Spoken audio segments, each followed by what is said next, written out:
আসসালামু আলাইকুম দর্শক, বটবৃক্ষের ছায়ায় বসে স্বাগত জানাচ্ছি শিল্প সাহিত্য বিষয়ক সাপ্তাহিক অনুষ্ঠান অন্তর্দৃষ্টি ভাবনায়।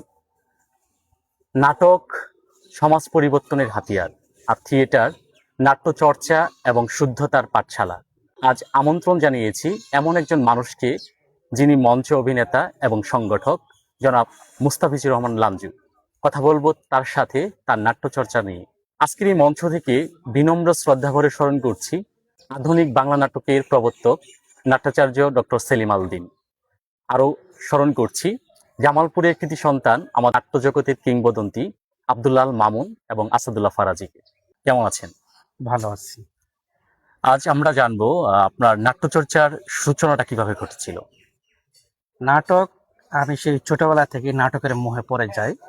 গ্রামের যখন বিভিন্ন জায়গায় নাটকগুলো হতো, তখন আমি একান্তই ছোট, স্কুল লাইফে প্রাথমিক লেভেলটা শেষ করে হাই স্কুল লেভেলটা স্টার্ট করি, তখন থেকে আমি বিভিন্ন জায়গায় নাটক দেখতে যেতাম।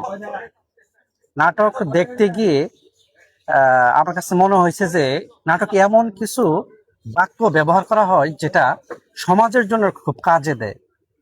তখন থেকে আমি ভাবলাম যে নাটক তো আসলে সমাজের মানুষকে ভালো কিছু জানানোর অন্যতম একটা মাধ্যম।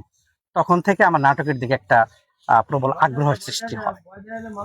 অত্র এলাকায় একটা থিয়েটার আছে, বাংলাদেশ গ্রাম থিয়েটারের বন্ধু সংগঠন চারণ থিয়েটার।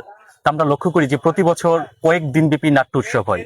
এই নাট্য উৎসবে আমার মনে হয় বাংলাদেশের মধ্যে একটা দৃষ্টান্ত স্থাপন করে দর্শক সমাগম।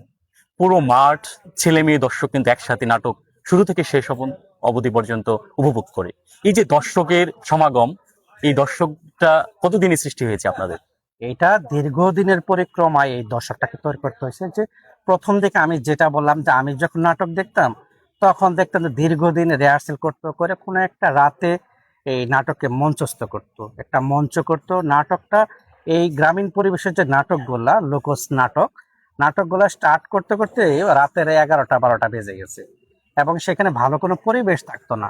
এবং সেখানে যেটা দেখছি যে নাটকের শুরুতেই একটা প্রথা প্রচলন ছিল যে এখানে নৃত্য পরিবেশন করতে হবে। এই নাটককে কেন্দ্র করে রেখেছে 2-3 জন নৃত্যশিল্পী থাকতো, তারা এক প্রকার বলা ছিল যে অশ্লীল নৃত্য ছিল। তা আমরা যখন 2001 সালে থিয়েটারটা প্রতিষ্ঠা করি, আমরা সেই জায়গা থেকে বের হয়ে আসতে চেষ্টা করি। আমরা প্রথম থেকেই চেষ্টা করি যাতে এই অশ্লীলাপনা বা এমন কোনো বাক্য যেন নাটকে প্রয়োগ না করা হয়। শুধু নাচ নয়, একটা বাক্য যেন প্রয়োগ না হয় যেটা সমাজের জন্য খারাপ মেসেজ বয়ে আনে। তো আমরা এই জায়গা থেকে শুরু করলাম। তখন আমরা চেষ্টা করলাম যে নাটকগুলো, ভালো যে নাটকগুলো, স্ক্রিপ্ট রাইটার তাদের কাছ থেকে নাটক নিয়ে শুরু করতে। আস্তে আস্তে আমরা যেটা করলাম, অনেক আস্তে আস্তে দর্শক সমাগম বাড়তে থাকলো, আমরা আধুনিকায়ন শুরু করলাম। আর তখন থিয়েটার চর্চাটা কিভাবে মাথায় এলো আপনার? থিয়েটার চর্চাটা আসলো যে আমরা যখন নাটকে মনোনিবেশ করলাম, তখন নাটকের বই বা পড়াশোনা একটু মনোযোগ হয়ে গেলাম। তখন দেখলাম যে আমাদের যাকে নাট্যাচার্য সেলিম আল দীন, ওনার কিছু বই স্টাডি করলাম, করে নাটক সম্পর্কে একটা ধারণা আসলো যে না, আমরা যে ধারায় আগে নাটক করতাম বা যে নাটকগুলো দেখতাম, এটা কিন্তু ওই পাশ্চাত্যের নাটকের মতো। সেলিম আল দীন সাহেব উনি কি করলো, যে পাশ্চাত্যের ধারাটাকে ভেঙে উনি লোক সাহিত্য বা লোক নাটক নিয়ে কাজ করতে শুরু করলেন। তার মানে তেনার চিন্তাধারাটা ছিল যে বাংলার যে সাহিত্য, বাংলার যে আদি নাটকগুলা, এগুলাকে উপস্থাপন করা। এটা পড়লাম এবং দেখতে গিয়ে, গবেষণা করতে গিয়ে যেটা পাইলাম যে এই মানুষকে ভালো মেসেজ দেওয়ার জন্য থিয়েটারই একমাত্র পন্থা। আমাদের এই মুসলিমাবাদ গ্রামটি সংস্কৃতি এবং শিল্প চর্চায় কিন্তু একটা নাম রয়েছে মাদারগঞ্জের মধ্যে তথা পশ্চিম জামালপুরের মধ্যে।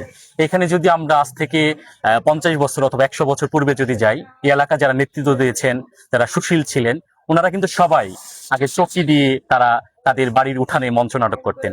ধারাবাহিকতায় এই চারণ থিয়েটার সৃষ্টির পিছনে কার কার অবদান অপরিসীম। এইটা যখন আমি এই নাটকে আসি, তখন আমার সময়কালটা হচ্ছে 2000 সালে আমি প্রথম মঞ্চে অভিনয় করি। সেটাও কিন্তু ছিল যে আগের ধাঁচের যে নাটক, সেই নাটকগুলাই। পরে আস্তে আস্তে এইখান থেকে আমাদের এলাকার যারা, আমরা আরো পূর্বে যারা নাটক নিয়ে কাজ করতো,